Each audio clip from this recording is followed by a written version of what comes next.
On today's episode, I'll be talking about the Disney animated classic Beauty and the Beast. If you're looking for a man with no plans or programs, and he always leaves a chance to hold hands for romance, or you're looking for the Luke with an old man or cold hands, creature of the night heads for the spotlight, I'm here to welcome you to Brandon at Random Review, a method when I choose. It's Brandon at Random Reviews. All right, everyone, welcome to Brandon at Random Reviews, covering one unsystematically chosen topic at a time. If you like listening to a guy recap and review movies in weekly episodes, then look no further. Keep up with the newest content. You can find Brandon at Random Reviews on most major video and audio platforms, as well as all popular social media sites. If you enjoy this, please like and subscribe. I use listener engagement to cast curses on selfish princes who don't let me stay the night at their house when it's cold out and I have nowhere to go. As I mentioned, today's movie is Beauty and the Beast, based on the fairy tale of the same name by Gabrielle Suzanne Barbeau de Villeneuve. I'm trying my best with that pronunciation, have no fucking idea how to say it. Released on November 22nd, 1991, with a runtime of 84 minutes. This movie is rated G by the Motion Picture Association of America. Budget $25 million. Directed by Gary Truesdale and Kirk Wise. They also directed Atlantis: The Lost Empire. I'm to gather from people on the internet that this movie is an underrated gem that didn't get the recognition it deserved in its day, but I've never actually watched it. And also, they directed The Hunchback of Notre Dame. I'm calling it Notre Dame. I know that a lot of the promotional materials for this call it Notre Dame. I refuse to do that. I also hate Notre Dame, the college, so that's a fun little fact about me. I've never seen The Hunchback of Notre Dame either. I remember there were previews for it on, I think, my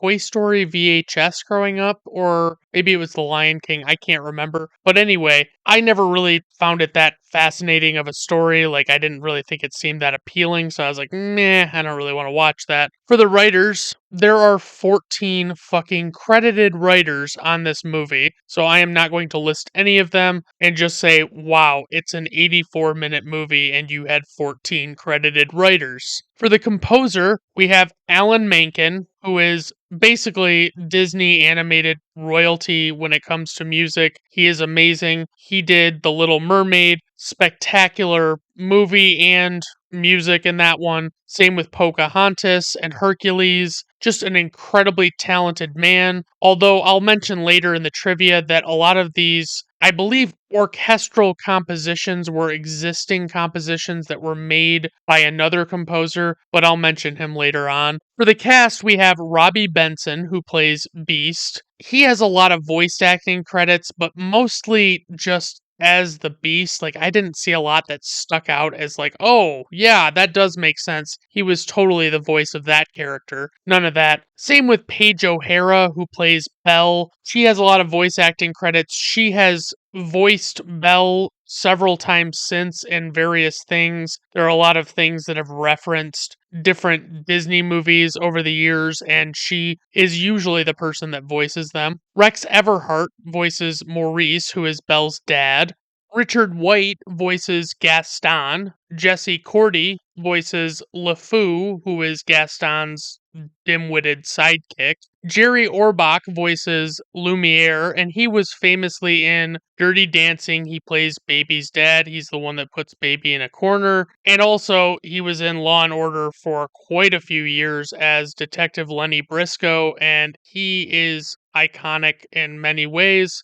Angela Lansbury will round out our cast. She voices Mrs. Potts, and she was famously in Murder, She Wrote. She also was in a bunch of classic movies that I don't really want to go all the way into listing because I don't feel like a lot of people will have heard of them. I've only seen a few myself. For casting notes, Disney originally intended to cast Jodie Benson as Belle. Her claim to fame was for portraying Ariel in The Little Mermaid, in Disney's Little Mermaid, let me clarify that. Lawrence Fishburne Val Kilmer, and Mandy Patinkin were originally considered to voice Beast. John Cleese was originally intended to voice Cogsworth. Julie Andrews was originally considered to voice Mrs. Potts, which makes total fucking sense. Rupert Everett auditioned for the role of Gaston, but was told by the directors he didn't sound arrogant enough, and then he later voiced Prince Charming in Shrek 2 from 2004. Don't really know that that was actually worth pointing out, but I just said it anyway. So the plot synopsis: a prince cursed to spend his days as a hideous monster sets out to regain his humanity by earning a young woman's love. Now, I want to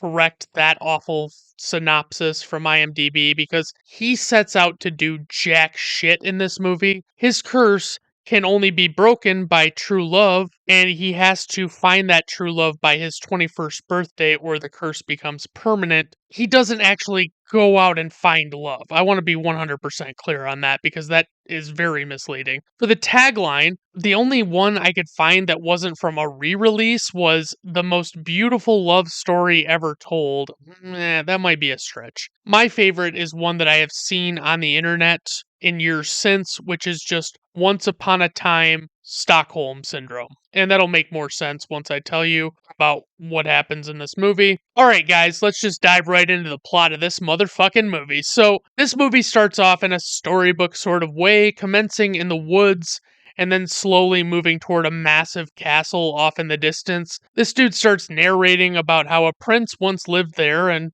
he had pretty much everything he could possibly want, but he was a total fucking entitled dick and was a complete douche to everyone. And then one night, this frail and ugly old woman came begging at his door and offered to give him one single rose in exchange for housing her during a particularly cold night. Naturally, the prince was pretty fucking grossed out by her looks, and although this movie wants to act like he's a total asshole, in particular for turning her down, we need to look at all the facts here.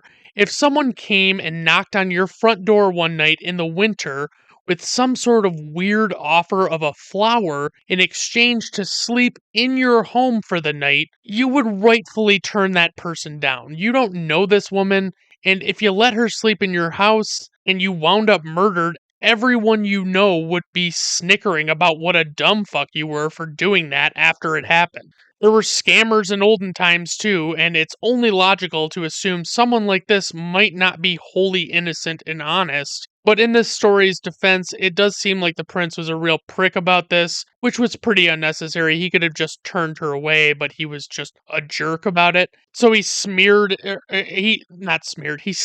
at her and told her to fuck right off. And basically, that's just kind of what really set her off. And she tried to warn him not to be deceived by her appearance, but that also sounds like something a scammer would say to try and guilt you. And then suddenly, the haggard old woman transforms into this beautiful enchantress, and the prince saw this, of course, and tried to change his mind. However, she had already made up her mind that he was a total knob and didn't really deserve the benefit of the doubt here.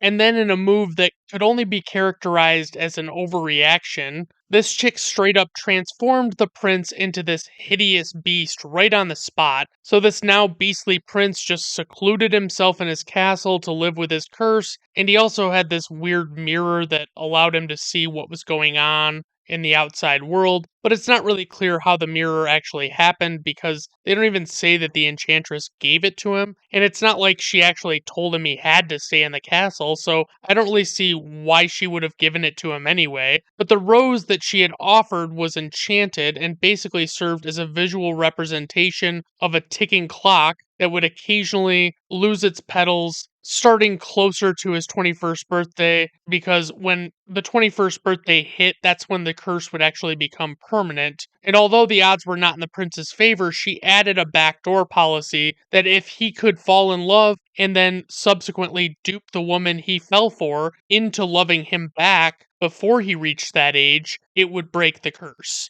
But of course, if he couldn't, then he'd be fucked and would be stuck beasting it up for the rest of his days, which would of course be a total bummer. Then we get the most subtle foreshadowing of the events to come as we see the title card that says Beauty and the Beast. It cuts to our very first song as we see a pretty young woman walking out of a house, Her name is Belle, and in the cartoon world, I think it's pretty safe to say that she is like a solid 10 out of 10, but she's a little too straight edge for my tastes. I mean, she could probably have a couple of tattoos or something, who knows. This song is aptly named Belle, and she really sets the stage for who she is as a person with this song, and just kind of how the town is where she lives, and especially how they view her. So she walks through the town and she sees all the people that she regularly sees there, including a baker, the townspeople, some of whom greet her and ask her how she is. And then she tries to tell the baker about this book she just read, but he's a bit busy, so he kind of cuts her off and goes on about his work. Like, he's kind of got shit going on, Belle. He doesn't really want to hear about a book. If he wants to know what happened in the book, maybe he should check it out.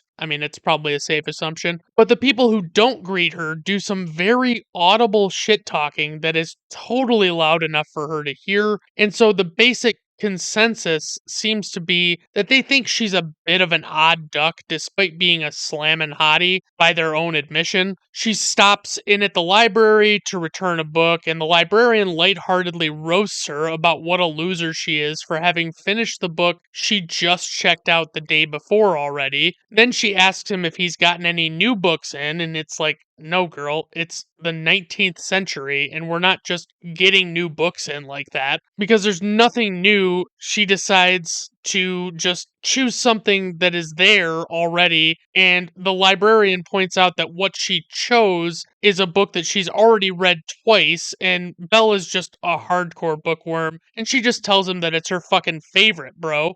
So he just winds up offering to give it to her to keep instead of her having to check it out again and return it. And she can't believe that he's actually making such a generous offer to her, but she ultimately accepts without realizing that this dude was probably hoping to just get her out of his hair for a while. The chorus of townspeople trash talking this poor girl continues on as she walks out into the street and makes her way back home. She stops by a fountain to sit where a bunch of sheep are hanging out, and she reads her book a bit and totally fucking spoils some pretty major moments from the story without so much as a heads up to these sheep. I mean, what if those sheep were planning to read that book, Belle? What the fuck? As the people keep on shit talking Belle, it shifts to a duck being shot out of the sky by a very muscular man named Gaston. His dipshit sidekick LeFou goes and grabs the duck for him when it lands and eagerly brings it back to him. And although I think many might look at LeFou and think, oh, so this dude is totally gay for Gaston, and Gaston just doesn't reciprocate those feelings in the slightest.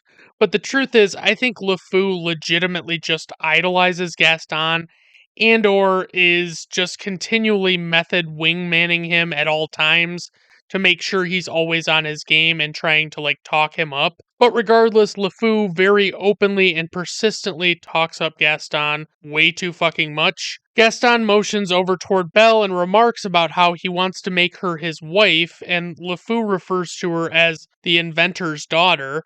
And it's pretty clear that Gaston has the hots for Belle, and he repeatedly ignores and or talks over his sidekick's attempts to point out potential issues with this love or infatuation that he has for Belle. Like, it's pretty clear that LeFou is trying to point out that Belle is a bit of an odd duck and is just not really someone who would mesh well with Gaston. But LeFou is not super bold or well spoken or confident or smart, and it seems as though Gaston is really unwilling to see any potential problems here. And as Gaston gets distracted discussing his plans to, quote, woo and marry Belle, she manages to walk by and he almost loses track of her when she does this. And he goes after her, and these three women who appear to be triplets chime in about the huge lady boners that they have for Gaston. Like, they are infatuated with Gaston in every way.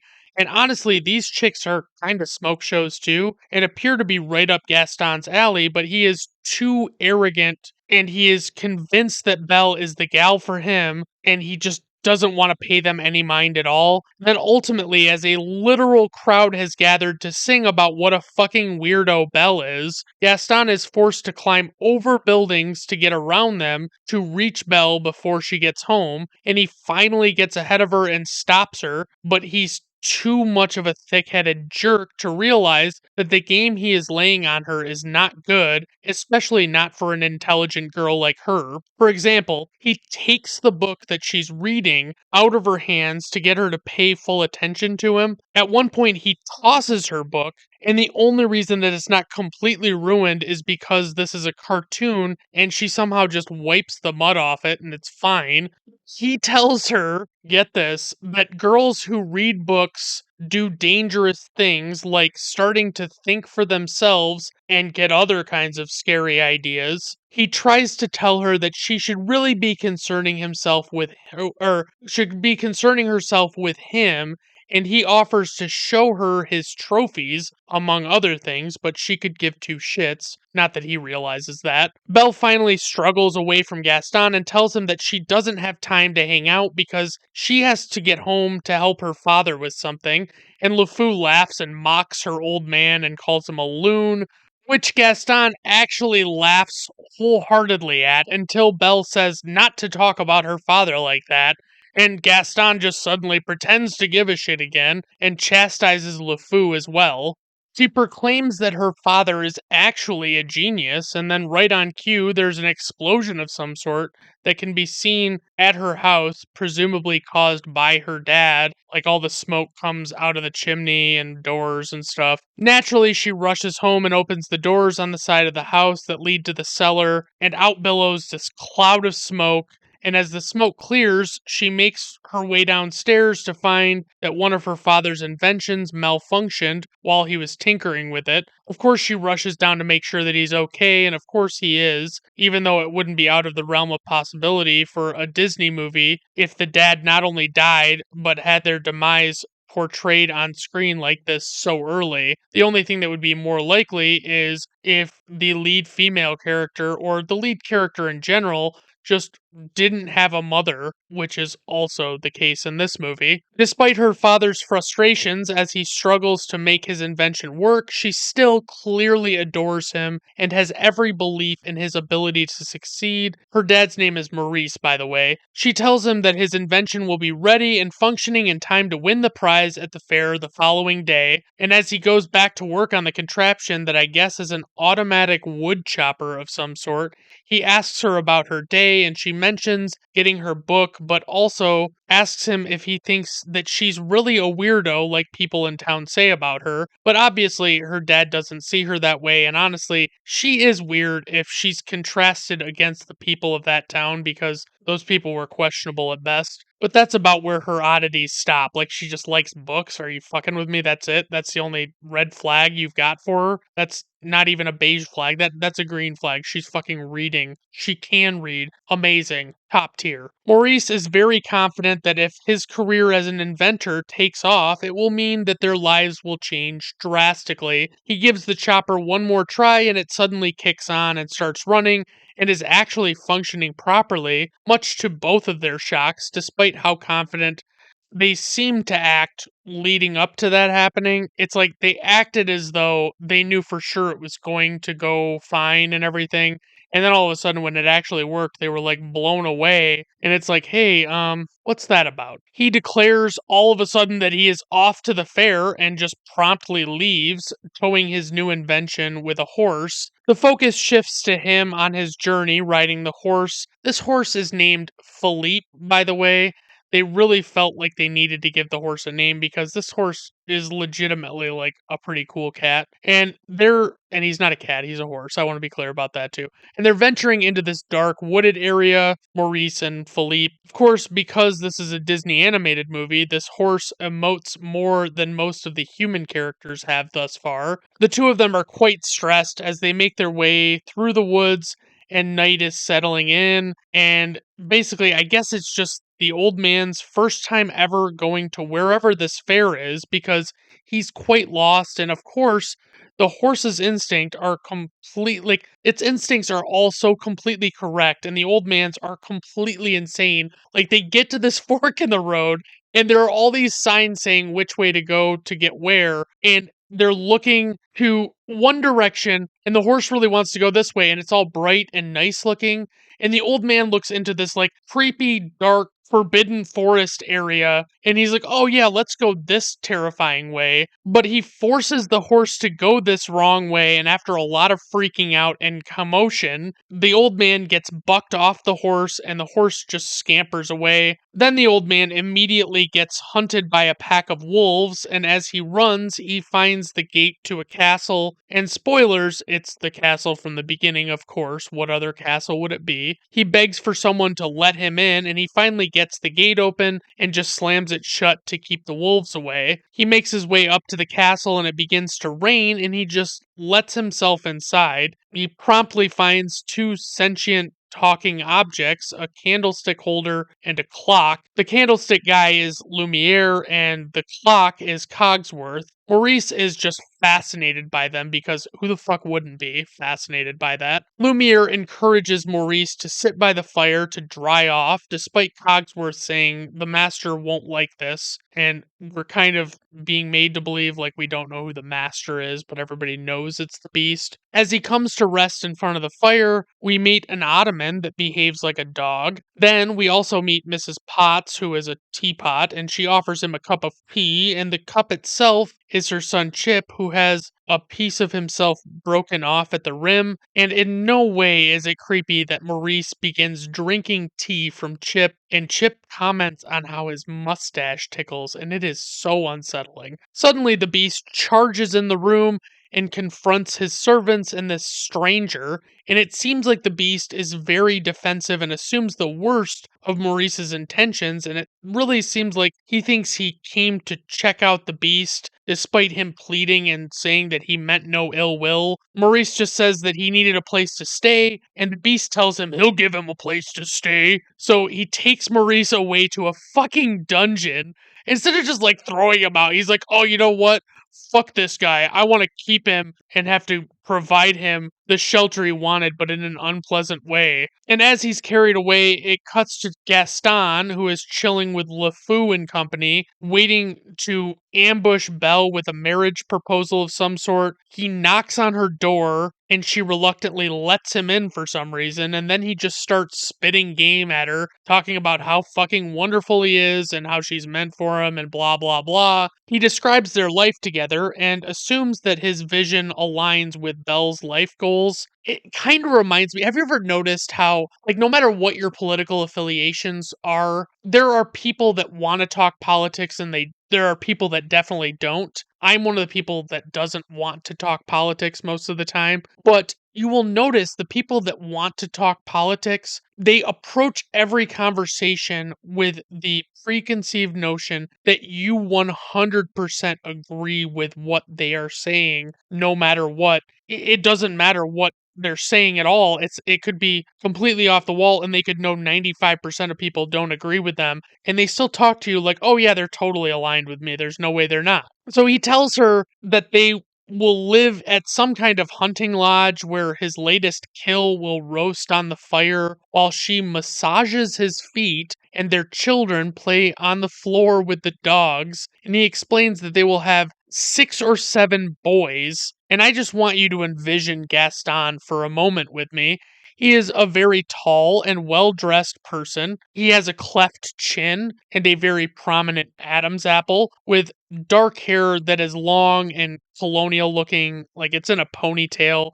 And it kind of looks like basically everybody that I've ever seen in like a Revolutionary War movie, American Revolutionary War, excuse me. I know that I didn't mention this and I don't know that I remember to mention this in my notes, but this is technically set in France, despite the fact that it's so funny how so often there are movies set in France, and there are maybe like a couple of characters at most that actually use a French accent. And then there is just this mix of like English accents, American accent. Like it doesn't seem to matter. And it's like maybe they have a little bit of an inflection in their voice, but most of them don't speak in a French accent. But I want to be clear that he in no way sees how this is a potentially terrifying conversation for Belle at all. Like this whole talk about the life he envisions for them. And then Gaston suddenly corners Belle against the front door, and he pressures her to agree to marry him, but she just declines, and basically she's pinned against the door by him,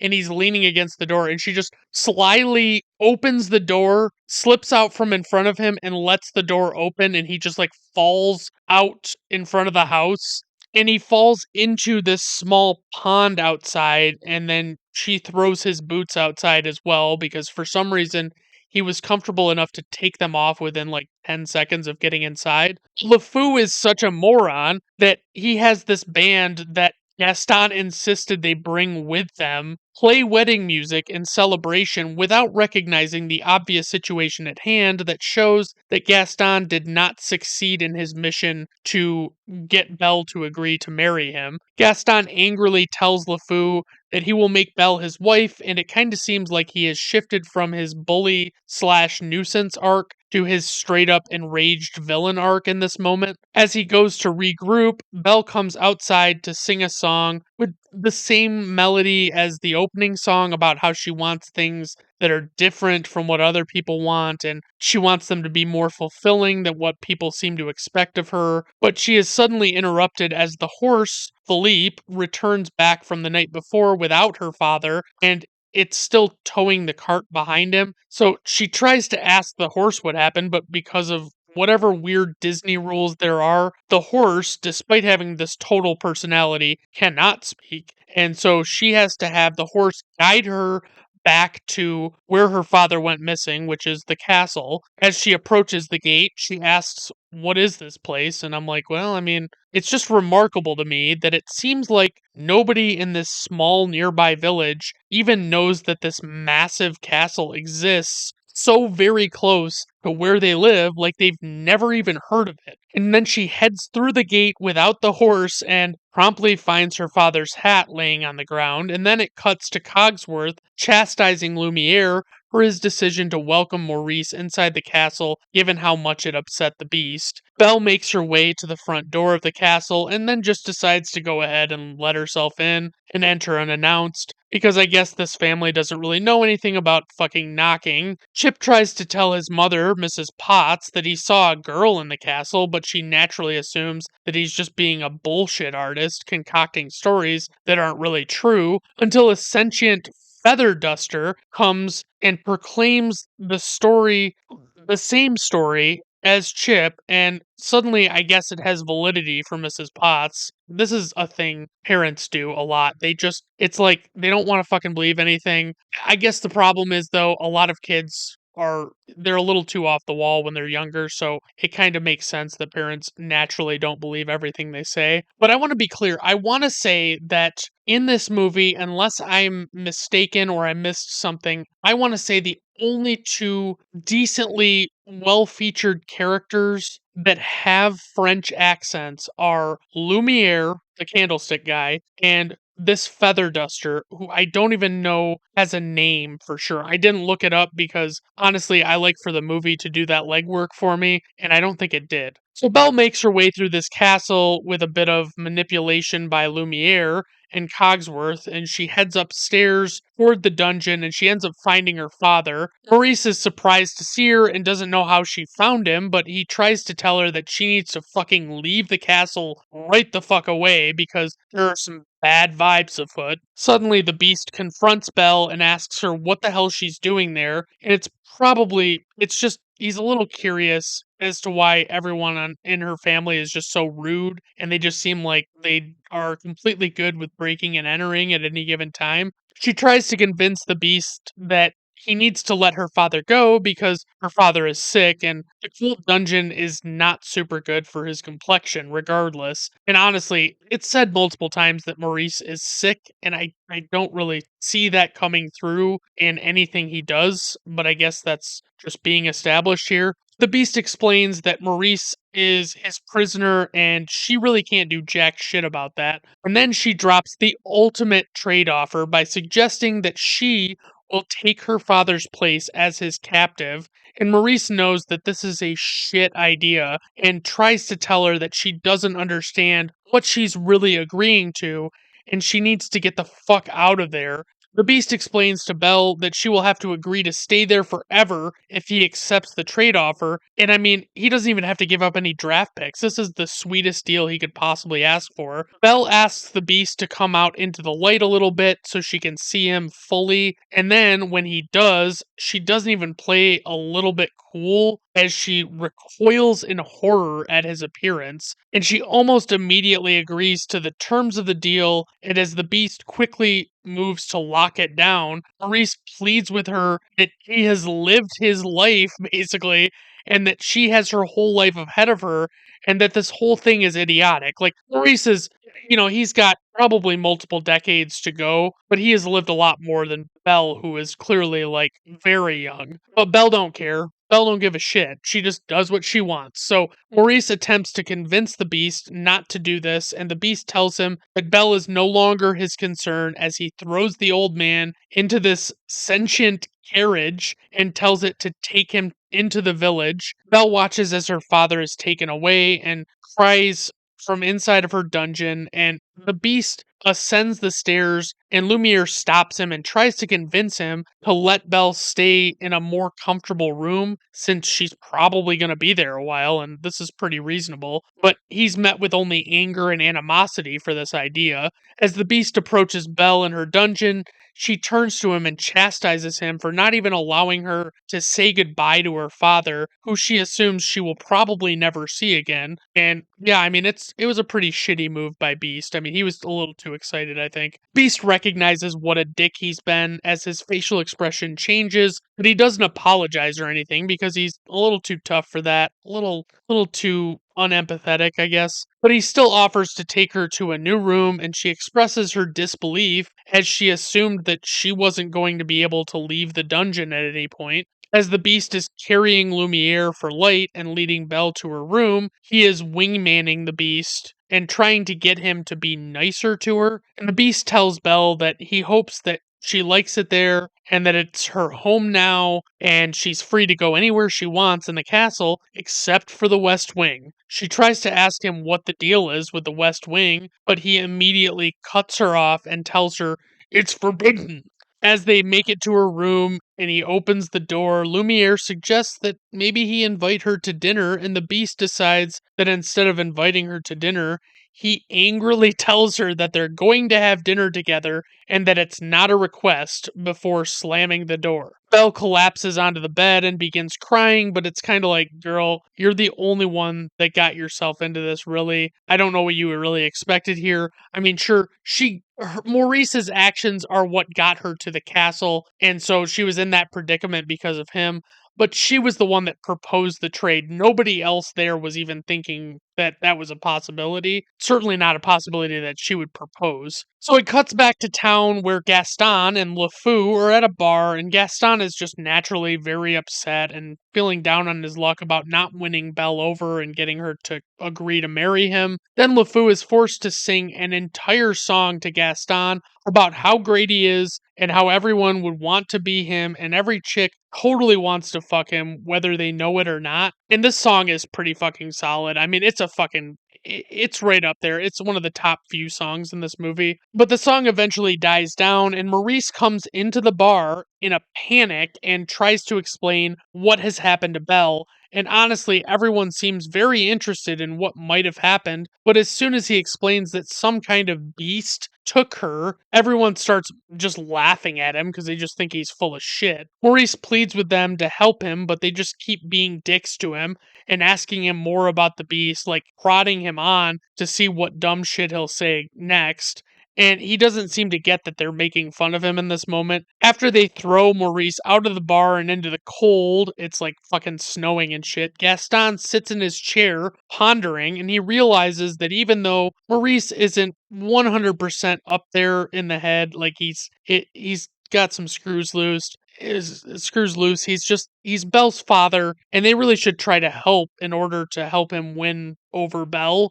Maurice just kind of stands outside afterward in terror, wondering if anyone will ever actually help him. But Back at the castle, Belle hears a knock at her door, and it's Mrs. Potts with Chip and some others. Belle is a little too distraught to be super phased by the talking dishes, even when the armoire starts talking. Mrs. Potts tells her that what she did was very brave, but Belle laments the fact that she has pretty much lost her entire fucking life now, and it's like, yeah, I mean, maybe you sit down and have some negotiations first and make sure that this is something you're good with before you just get that fucking rambunctious about it. The armoire tries to convince Belle to decide on an outfit to wear for dinner, but Belle insists that she's not going to dinner. Downstairs, the Beast is pacing in front of the fire, wondering what the fuck's taking so long, and Lumiere and Mrs. Potts are up on the mantle giving him a little pep talk, and they're discussing the possibility that Belle could be the one to break his horrible spell, and they're trying to give him all sorts of advice to just win her over. But most of all, they say the most important thing for him is to control his temper. And suddenly, the door to the foyer just begins to open, and the Beast lights up in anticipation, but unfortunately, it's just Cogsworth who reluctantly tells him that Belle is not coming to dinner, and the Beast furiously is like, "What the fuck, bro?" And he rushes upstairs and fucking pounds on her door and demands to know why she's not coming. And she just says that she's not hungry, but he's being way too much of a dick to her in this moment. Like, it's clear he's frustrated, but it's like, dude, are you really this fucking worked up? Are you that shocked that she wasn't eager to go to dinner with you? Cogsworth, Lumiere, and Mrs. Potts all attempt to coach the Beast during this interaction and get him to soften himself and be a little nicer, but ultimately, no matter how nicely he phrases it, Belle still does not want to come down. And the Beast just growls and then says, "Then go ahead and starve!" Then he tells the three of them that if she doesn't eat with him, then he doesn't want her eating at all. After the Beast storms away, he heads up to the West Wing, frustrated and not really knowing what to do. So he grabs his handheld magic mirror and asks to see Belle, and she's talking to the armoire about how she doesn't want anything to do with the Beast. And of course, the Beast does, well, he doesn't take this super well, and he gets pretty sad and realizes that she will likely only ever see him as a monster. And it's kind of like, hey man, maybe this is something that is not 100% about appearance, and maybe you could fix some of this. It cuts back to Lumiere, who is quote unquote guarding Belle's room, but actually he's trying to get busy behind a curtain with the feather duster. Belle suddenly emerges from her room and walks down the hall, and he realizes that he has to go after her. Lumiere does. Belle arrives down at the kitchen to find Mrs. Potts and Cogsworth discussing the situation between Belle and the Beast, and they're kind of weighing in, sharing their thoughts on the situation. And suddenly, when they see Belle, she tells them that she's a little hungry, and although Lumiere and Mrs. Potts really want to accommodate her, Cogsworth is a total fucking brown nose and reminds them that the Beast said that she was not to eat without him. But Lumiere and Mrs. Potts don't really give a shit about that and say that she is their guest and that she should be able to eat more than the scraps that Cogsworth wants to offer her. Naturally, Cogsworth reminds Lumiere to keep quiet so as to not draw attention to them from the master, and Lumiere casually asks, "What's dinner without a little music?" Or, "What's dinner without a little music?" Something like that. I can usually do the voice a little better, but it's kind of tough. Then Belle and Lumiere proceed into the dining room, and we get my favorite song in this entire fucking movie by a country mile. It is amazing, which is actually saying quite a bit because most of these songs in this movie are pretty fucking spectacular. But the song in question is Be Our Guest, and it is really quite fantastic and very well delivered by Jerry Orbach and Angela Lansbury. This question has been asked many times, but it's still pretty baffling to me as I think about it. If all of these sentient, inanimate objects are supposed to be the staff or the servants that turned into whatever thing that they did because of this cursed, there are like way too many of them, right? Like, this would account for a number of servants that would definitely exceed at least 100. I mean, all of these dishes all of these different things in the house are alive because they're supposedly supposed to be servants that were cursed to become those things. And I mean, it's a decently large castle, but to suggest that this many fucking people would be living there, it would have to be much larger because, maybe they don't live on site or something, but what would have happened if they didn't live on site? Like, the only way that this makes sense is if all these people live at this castle, and when the curse happened, nobody came looking for them because they didn't live anywhere but at the castle. And it seems way too small of a castle to have this fucking many people working in it, but I digress. As the song winds down, Cogsworth tells Belle it's time for bed, but she tells him that she couldn't possibly go to sleep after all of that excitement, and she wants a tour of the castle. Cogsworth really doesn't want for her to go wandering around the castle, and she manages to convince him by asking him to be the lead of the tour, to just like be the tour guide. But as they begin the tour and Cogsworth gets a little carried away being a stuffy doorknob as a tour guide, Belle manages to slip away from them. And then when they realize that she's gone, they catch her about to ascend the steps to the West Wing, and they stop her and they tell her not to go up there, and she asks what the deal is with it, and they give her some very unsatisfying answers but are clearly concealing something secret, and naturally she's very intrigued by it. But the fact that Cogsworth even admits to the fact that it's the West Wing, and the fact that it's so clear that he doesn't want her to go up there, is enough for Belle to be just interested and want to go up anyway. Because, like, obviously, it's going to pique her curiosity given that it's so clearly shrouded in mystery and it's being so clearly forbade by everyone that's there. They try and convince her to go see more of the other areas of the castle instead, and she shows intrigue at the notion of going to see the library, but she simply pretends that she's following them to the library, and then she turns around and smiles and heads back up the stairs to see the West Wing. And she enters a room when she gets upstairs, and the room is totally fucking trash. Like, there's furniture everywhere. All of the shit on the walls is like slashed up.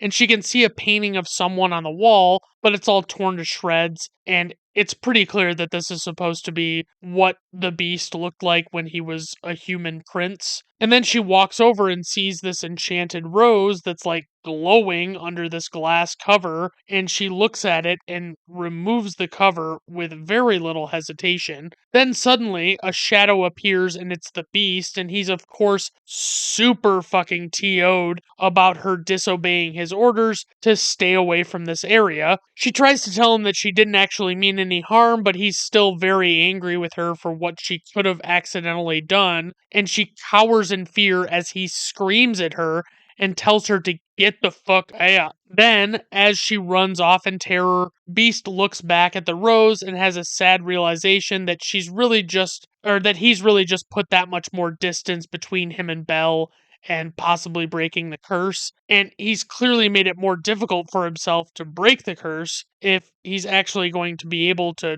make anything happen between them. Belle rushes down the stairs, and Lumiere and Cogsworth ask her where she's going, and she says that promise or no promise, she can't stay in this fucking castle another minute, and she rushes outside despite their protests, and she gets outside, and there's just a lot of snow on the ground, and it's very windy, much like it was outside the bar where Maurice just got thrown out of. And she rushes away on Philippe, the horse, and she runs into this pack of wolves who then chase after her, and she is quite terrified. And for that matter, so is Philippe. At one point, they cross a partially frozen river, and the wolves are hot on their trail. And then, when they make it to the other side of the river, Belle is thrown from the horse, and the horse's mane gets tied to a tree branch in a way that only a cartoon would allow to have happen. It would look patently absurd if this wasn't a cartoon and all of a sudden, like, a real horse's mane just somehow wrapped like 7 times around a tree just on momentum without anything else pushing it. And now there are like a ton of wolves surrounding them, like over a dozen, and they're ready to fuck Belle right the hell up, honestly. And then in a very badass moment for the Beast, he shows up out of nowhere and starts fighting with what must be, like I said, over 12 wolves. And of course, he's much larger than them, but there are so many of them that it's quite a struggle, and he's obviously taking a lot of damage from them. He finally fucks them up enough to chase them all off, and Belle considers getting back on the horse and leaving, but she looks over at the beast laying injured in the snow, and she just can't do it. And in yet another cartoonishly inexplicable moment, the beast is just on the horse, like on the horse's back, and then Belle just begins walking the horse back to the castle by leading the horse on foot. And it's like, yeah, I'm sure she totally just scooped up the beast and tossed him on top of the horse's back, like just like that. No need to really show any of how that went down logistically. So then, when they return back to the castle, Belle is using like a wet rag, to tend to the beast's wounds, and he's being such a bitch about it and flinching and whatnot. And the two of them argue because, of course, the beast says that if she hadn't run away, he wouldn't have had to do that and he wouldn't have gotten injured. And she says that if he hadn't frightened her, she wouldn't have had to run away. And he just says that she shouldn't have been in the West Wing, and he thinks that that's like his killing stroke. But ultimately, she wins the argument by telling him that he needs to learn to control his temper, which he can't really refute because he is an extra strength dickhead a lot of the time and really needs to cool his jets a lot. She finally gets him to calm down enough so that she can tend to his wounds and he can stop reacting like a 4-year-old girl. But she does thank him for saving his life, and he just says, "You're welcome." It cuts to Gaston meeting in town in this very shady table area. It looks like a freaking police interrogation room from the 19th century. He's meeting with a man who apparently runs the asylum, and Gaston is hatching a devious plot to have Maurice thrown in the asylum as leverage to force Belle to marry him, which, by the way, is a super great plan, and in no way could that be problematic as a way to start any kind of romantic relationship. Because I guess basically his entire idea is that if she'll agree to marry him, he will just have Maurice released. And even the guy from the asylum points out that this is like a terribly awful, unethical plan, but the guy from the asylum is pure evil, so he like loves it. It cuts to Maurice leaving his house to go and try and find the castle and just rescue Belle again. And then shortly after, Gaston and LeFou show up at the house and they find it empty. And Gaston instructs LeFou to just sit outside in the snow and wait for someone to return there. And then we see Belle outside in the snow, and the beast is creepily watching her from a balcony with Lumiere and Cogsworth. And the beast says that he's never felt this way about anyone before. And it's like, bro, you literally met her like yesterday. You always fucking do this. I know that the prospect of new love is exciting, but maybe rein it the fuck in. So he asks Lumiere and Cogsworth about what he could do to surprise Belle, and they basically want to keep you in anticipation for a while, so they don't show you what they end up suggesting, and it just cuts to the beast, and he's leading Belle to a door, and he tells her to close her eyes because it's a surprise. He opens the door and leads her inside with her eyes still closed until he opens the curtains and the light shines in, and she opens her eyes and sees this absurdly massive library. And Belle is like, "Holy shit, how did you know that I was a total book girl?" So all of the inanimate object servant characters are watching this happen, and they're so stoked because they feel like the plan is actually working. And then it cuts to Belle and the beast at dinner, and the beast is being a total savage about eating his food, and it really puts Belle off. I can't really tell if this is I think it's supposed to be soup, but it's not giving soup vibes based on the texture that's shown as it's animated. But I guess maybe it's like a chowder or something, I don't know. But he finally makes some adjustments to the way he's eating, and she helps him see what he needs to do to be a little more refined. And then we get another nice little song about how the two of them are clearly falling in love, and they're noticing things about each other that they hadn't really noticed in the past. And the beast is obviously still reluctant to believe that there could even be something there because he doesn't want to let himself be vulnerable like that or get ahead of himself. Then the Beast is in a bath getting ready for some big date night with Belle, and he's obviously very nervous and doesn't think that he can go through with it, but Lumiere convinces him that he has to fucking try because it's like, bro. And I just want to take an aside for a moment because I have to say that all of these servant characters that are cursed, despite their unrealistic number, in my opinion, they are cursed by the Beast's supposed assholery, and there's a lot riding on his success with Belle. Then it's finally time, and we get a little song. It's the title song sung by Angela Lansbury as Mrs. Potts, and it's quite a lovely song. The Beast is dressed in a blue suit from the era that wealthy men probably would have worn at that time to be formal at certain events and things like that. I mean, this is supposed to be the 1800s in France, so it kind of makes sense. And Belle is wearing this like stunning, flowing golden dress, and they have a bit of dinner before retreating to the dance floor as the song continues, and the two of them dance, Belle doing all that she can to curb the Beast's reluctance with her. And they're clearly both falling in love with each other. And you may be thinking, Brandon, isn't that a little fast? Aren't they rushing into this just a tad? But to that I say, no, it's a fucking 85-minute movie, alright? You can't watch an entire romance unfold over the course of a more realistic several months or even years just because you people don't understand how storytelling works. After the song finishes, Belle and the Beast retreat out to a large balcony and sit with each other outside, and he just kind of asks her if she's happy there with him, and she says yes, but then she looks off into the distance, and you can tell that something is weighing on her mind. And he asks her what the fuck her deal is, and she's like, bro, I miss my dad. Wicked bad.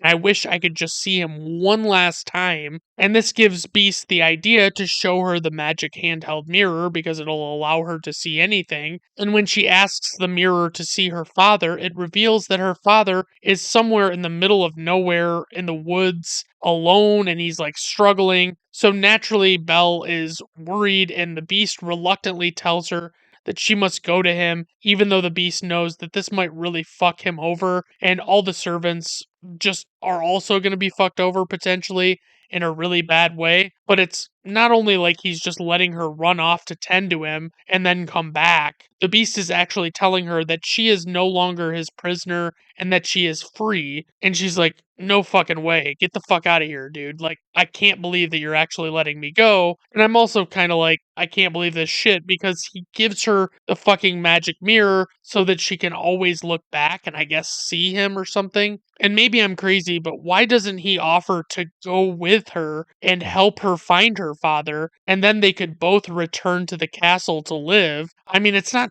crazy, right? He could totally go with her, and she probably needs fucking help. So this is all just kind of insane to me that he's letting her go alone.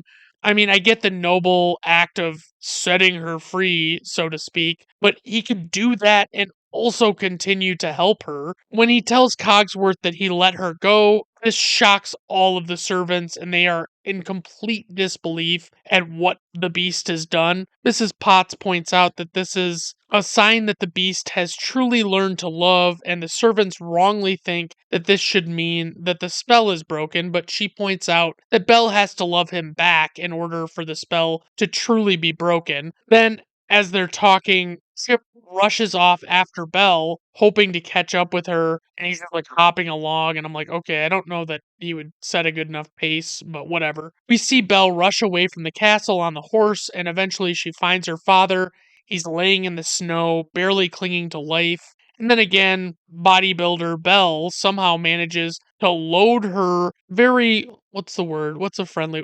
Portly dad. I mean, he's shorter than her, but he's like 3 times the girth, Like, come on. And she loads him up onto this horse, and they ride back to their quaint little home. And then, as she goes inside, LeFou is still outside waiting, and somehow this is not established well, but he has disguised himself as a snowman outside. which would be horribly painful. And then he breaks free, realizes they're back, and he heads off to tell Gaston, presumably. As Belle is talking to her father while he lays in bed, they discover that Chip was stowed away inside her bag with the mirror, and the two of them lightheartedly begin talking to him despite the fact that this is a literal child and they should probably be a little bit more concerned about his welfare.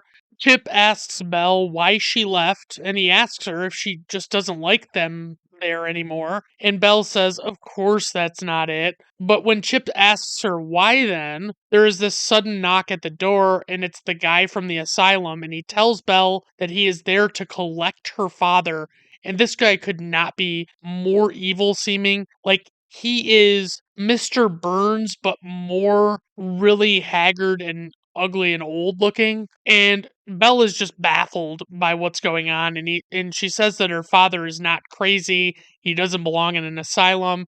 And it's revealed that all of the fucking townspeople, including Gaston, are gathered around with torches and a very crude wagon, presumably designed to haul Maurice to the asylum.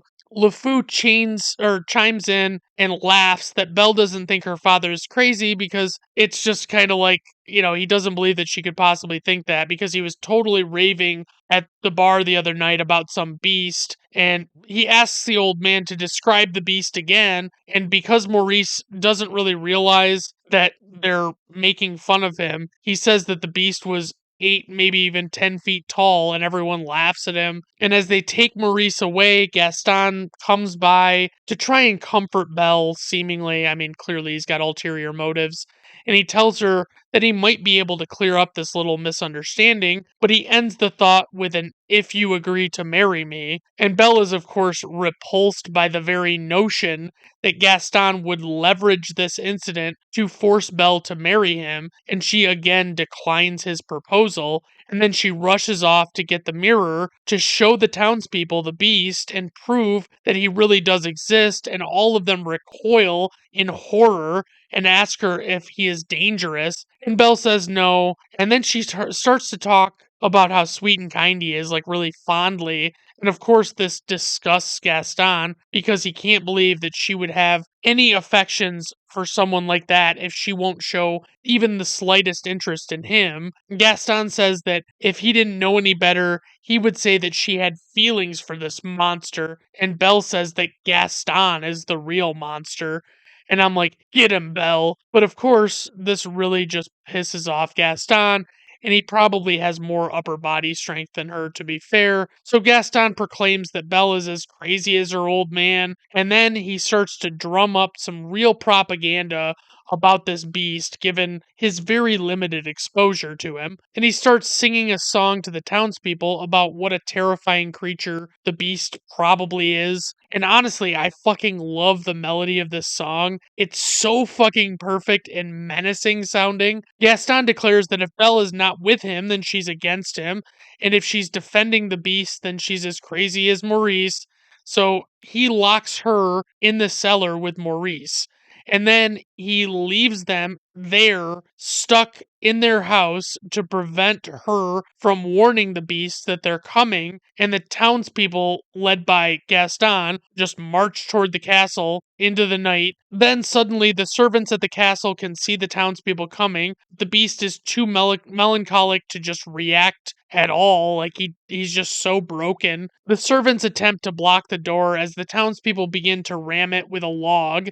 Mrs. Potts pleads with the beast to react because the castle is under attack, but he says that there's no point in it and nothing matters now, and Lumiere gets an idea just before they're able to break through the door, and then it shows them busting it down. But when they look inside, it seems as though the castle is just dark and quiet and maybe like no one's living there, and none of the inanimate objects are by the door anymore. They're just like, you can see them around this lobby area. I guess, is that what they call a lobby? I don't know. Basically like the entrance to this castle. And then just as LeFou grabs Lumiere off of the table or platform or whatever to see the way, Lumiere calls out now, and all of a sudden all of the cursed inanimate object servants begin to attack the townspeople out of nowhere, But Gaston doesn't really get too hung up on these events and just knows that he really wants to take down the beast, so he runs upstairs to go and find him. Back with Belle, Chip sees Maurice's wood chopping invention conveniently resting up on the top of a hill, like that would be a logical place to store it. There aren't even fucking blocks under the wheels or anything. Get the hell out of here. And Chip goes up to get it, and he's trying to get it moving, and basically he points it in the direction of the wooden cellar doors.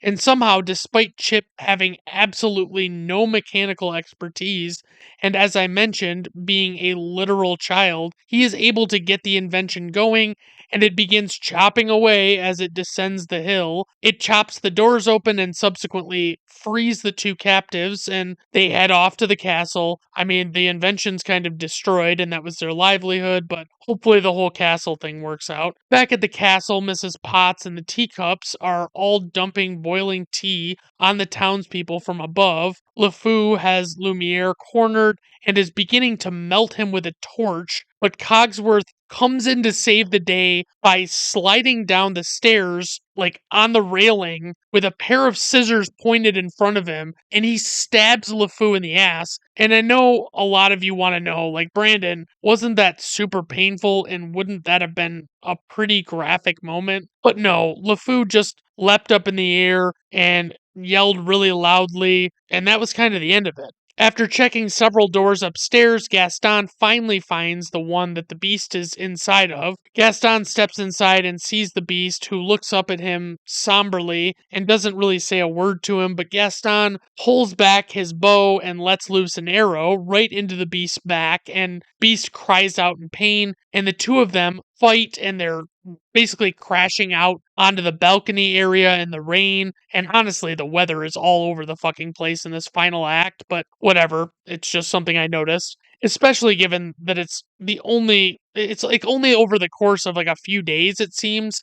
Gaston menacingly asks the beast if he's too gentle and kind to fight back, and the beast doesn't really say anything and just looks up at him sadly, and then he turns back away from him. Just as Gaston approaches the beast on the rooftop with a concrete club, aiming to hit him with it, the beast looks down and sees Belle, who is shouting no to Gaston. As the beast sees her, he reacts and turns and stops the club with his hand, or paw, I guess. I'm gonna call it his hand, as Gaston swings it at him, and Gaston becomes very intimidated by the terrifying giant fucking beast, who is way larger and stronger than him. Eventually, the beast takes a more stealthy predator approach, and he kind of hides in the shadows among all of the statues and gargoyles and stuff up there.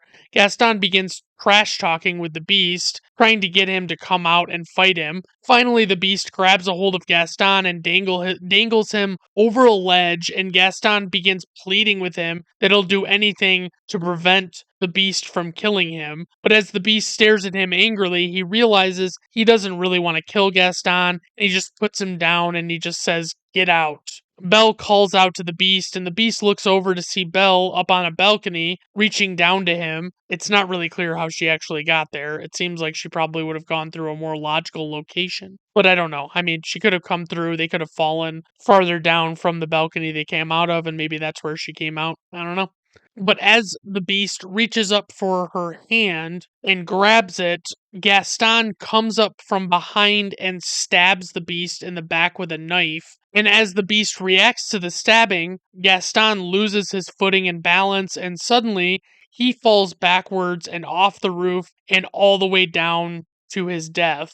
The beast has to lay down as the knife wound is pretty bad, but he just rejoices that Belle actually returned to try and help him. Belle laments at the thought that this is all her fault, and the beast says that maybe it's better this way, and then at least he got to see her one last time, and she tells him not to talk like that because he'll be alright. As it seems like the beast has legitimately died, Belle is still holding him and tears up and says, "Please don't go." And then she says, "I love you." And it shows the final petal falling off of the rose under the glass. And it shows Lumiere, Mrs. Potts, and Cogsworth all reacting in disdain and devastation at what has happened. And suddenly, magical rays of pink rain or something just begin raining down on Belle and the beast begins to float up magically in the air, and each of the parts of his body begin to transform back into human form.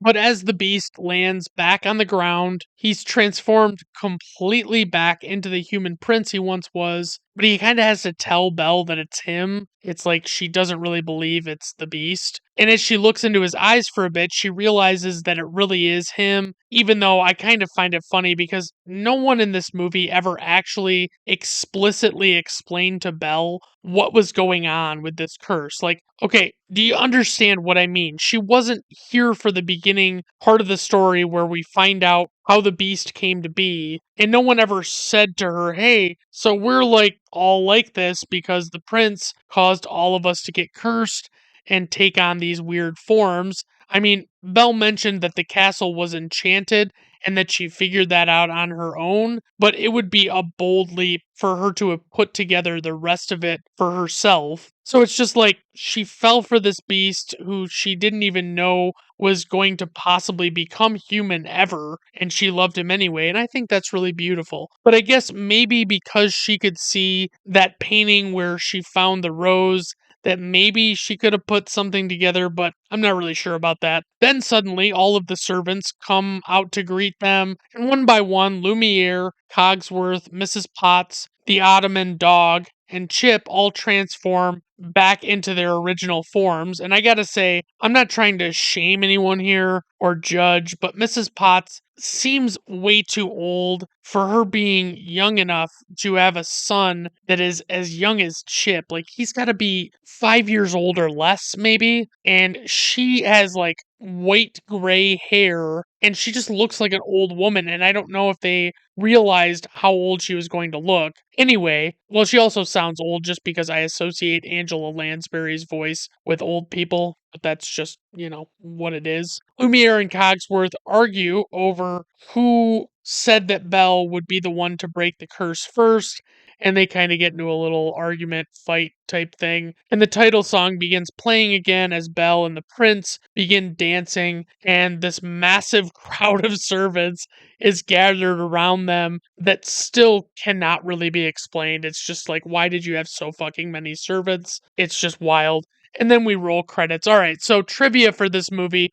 All songs were the last complete works for a movie by Academy Award winner Howard Ashman. Ashman died 8 months prior to the release of this movie. This movie is dedicated to Ashman at the end of the final credits, and you can read the dedication to our friend Howard, who gave a mermaid her voice and a beast his soul. We will be forever grateful. Dame Angela Lansbury, who played Mrs. Potts, thought that another character would be better suited to sing the ballad Beauty and the Beast, but directors Gary Truesdale and Kirk Wise asked her to make at least one recording to have for a backup just in case, and that one recording ended up in the movie. Glenn Keane, the supervising animator on The Beast, created his own hybrid beast by combining the mane of a lion, the beard and head structure of a buffalo, the tusks and nose bridge of a wild boar, the heavily muscled brow of a gorilla, the legs and tail of a wolf,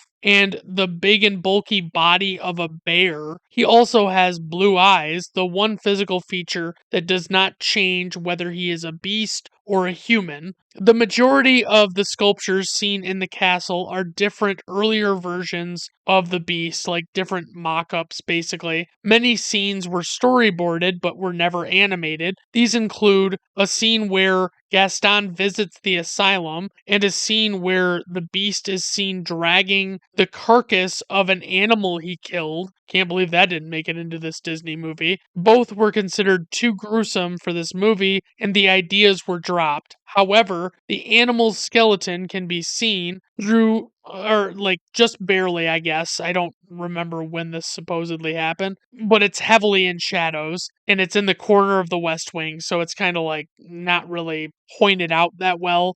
And it leaves like a subtle implication of just how far his transformation had affected him, the beast. When Paige O'Hara was auditioning, a bit of her hair flew in her face and she tucked it back. The animators liked this, so they put it in the movie. I don't know why I included like it's like such a simplistic thing, and it's just like, oh, they liked it so much. It's like she did the thing that people with long hair do, where they put their hair by their ear.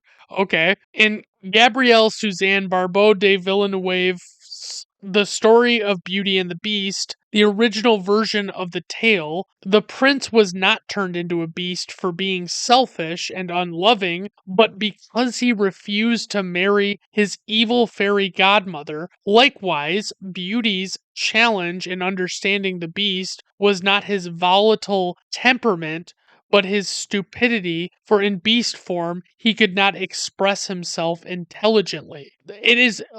I cannot tell you how many stories there are about these Disney movies that most people today only know from their Disney versions of the original fairy tales. That it's like they changed so much about what the original story was. And I mean, probably for the better in most instances, but it's just fucking weird to think like how twisted some of these fucking fairy tales were. Songs take up 25 minutes of this movie, and only 5 minutes were without any musical score at all. In the 1930s, and again in the 1950s, Walt Disney attempted to adapt Beauty and the Beast into a movie, but could not come up with a suitable treatment, so the project was shelved. It wasn't until The Little Mermaid from 1989 became hugely successful that they decided to try it a third time. This movie used 1,295 painted backgrounds and 120,000 drawings. Drawings, I mean, you're drawing like it's an animated movie, and the way they used to do animation like this was to draw it, I think, on like celluloid or whatever. And so I don't know what 120,000 drawings refers to, because I would think there would be more than that if they're talking about those drawings. I don't know. Jackie Chan performed the voice acting and singing for the Beast in the Chinese/Mandarin dub of this movie. The name of Gaston's sidekick, LeFou, is pronounced just like the French words meaning the idiot, the fool, or the insane. All right, on to info and ratings. Opening weekend, 162,000. I'm a little surprised that it opened to that quiet of a weekend, but it is what it is. Maybe it was a limited initial release. Worldwide gross ended up being 451.3 million. IMDb rating 8.0. Letterboxd rating 3.9. Rotten Tomato Critics score 95%. Rotten Tomato Audience score 94%. Personal rating 5 out of 5 stars. Praise for this movie. It's a crown jewel among feature length animated films about women who fall in love with those who kidnap them, bar none. The songs are pretty much all top tier and enjoyable. Even the less enjoyable ones are still pretty fucking solid. And this movie is also visually stunning, and there are some stunning performances by the voice cast. For criticism, it's kind of a weird X-Men multiverse movie, but they don't even really mention outright. They don't even say Hank McCoy's name once, so that's kind of a bummer. It's pretty subtle. And the other note I have here under criticism is France. That's it. That's all I put. And that's valid, in my opinion. All right, everyone. Thank you for stopping by. I do appreciate it. Have a good rest of your day. Bye now. I'm here to welcome you to Brandon at Random Review, a method when I choose. It's Brandon at Random Reviews. What you hoped you would see is half blind with hats tied, with all the dates of release for Footloose, The Dark Knight, a Kurt Russell brain freeze, Rear Windows and Gaslights. I'm Billy and your Meg, Sharon Stone, the leg spread. The part starts with the eggs, you won't stop till you're dead. I'm here to welcome you to Brandon at Random Reviews. No method when I choose. It's Brandon at Random Reviews.